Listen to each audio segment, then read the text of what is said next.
White Fang by Jack London, Chapter 25, A Family of His Own. White Fang was never alone. When he woke up from his operation, Whedon was right there talking to him. At first he was worried and confused. The last thing he remembered was the strange man in the hallway. He tried to get up so he could check that the house was safe. His legs would not work, though. He could not walk around. "Stay where you are," his master said. "Everything is fine." His master's voice was soft and calm.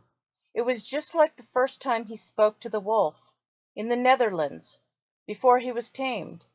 White Fang thought that the danger must be gone since his master did not sound angry or nervous. So the wolf went back to sleep. He could finally get a good rest without worry. Whedon and his family took very good care of White Fang. Whedon's wife fed him by hand. The children brought him blankets and slowly stroked his head.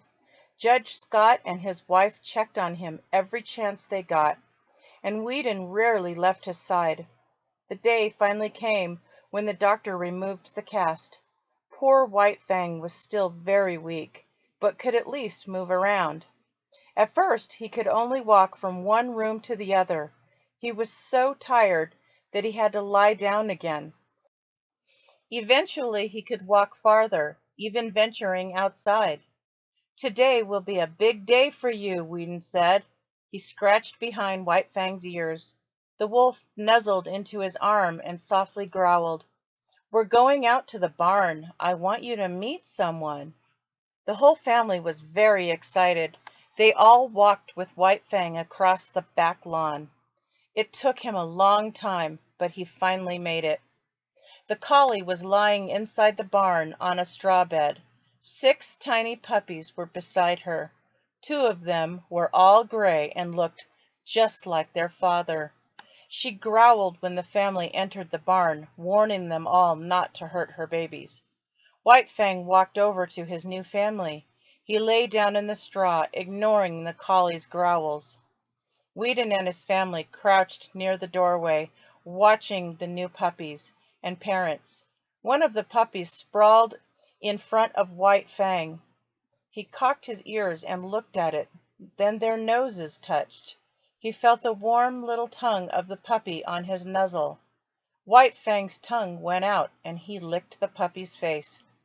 Hand clapping and happy shouts came from the Scott family. White Fang was surprised and looked strangely at them. The other puppies came crawling toward White Fang. At first the collie was upset, but she did not stop them. She knew White Fang would not hurt them. They started to climb over their father. At first White Fang felt strange about all the attention and worried that the puppies would hurt his side. This passed away as the puppy's antics and playing continued. He lay dozing in the sun with his eyes half shut. White Fang could not express what he was feeling. His life before Whedon Scott, a life of beatings, hardships, and fighting, was a distant memory. The rest of his days were spent with the Scotts on their farm. There were no more disasters and no big adventures. He was at long last safe and warm. Even if he did not know the word for it, White Fang felt love. The end.